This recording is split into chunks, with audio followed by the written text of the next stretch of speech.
امام مہدی علیہ السلام لوگوں کو درس اخلاق دے ہی رہے تھے، دیکھا ایک شخص کو پرانے کپڑے پہنے ہوئے تھے اور وہ پرانے کپڑوں کو دیکھ کے اس کو چھپا رہا تھا۔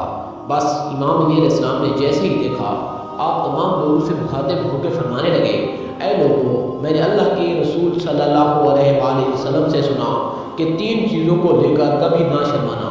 پہلا، جب تمہارے جسم پر پرانے کپڑے ہوں تو اس کو لے کر کبھی پشیمان نہ ہونا، کبھی نہ شرمانا، کیونکہ پرانے کپڑے انبیاء اور اولیاء کی نشانی ہیں۔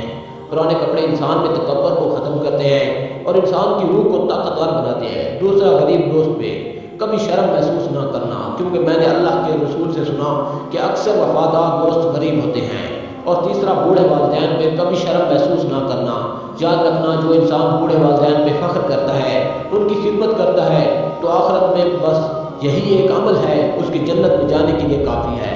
جو انسان اپنے بوڑھے والدین کی خدمت کرتا ہے، اللہ اسی کی اولاد کو فرما بردار بناتا ہے، اور یوں وہ دنیا میں بھی نیک اولاد پاتا ہے اور آخرت میں بھی فخر سے جنت میں جاتا ہے۔ سبحان اللہ۔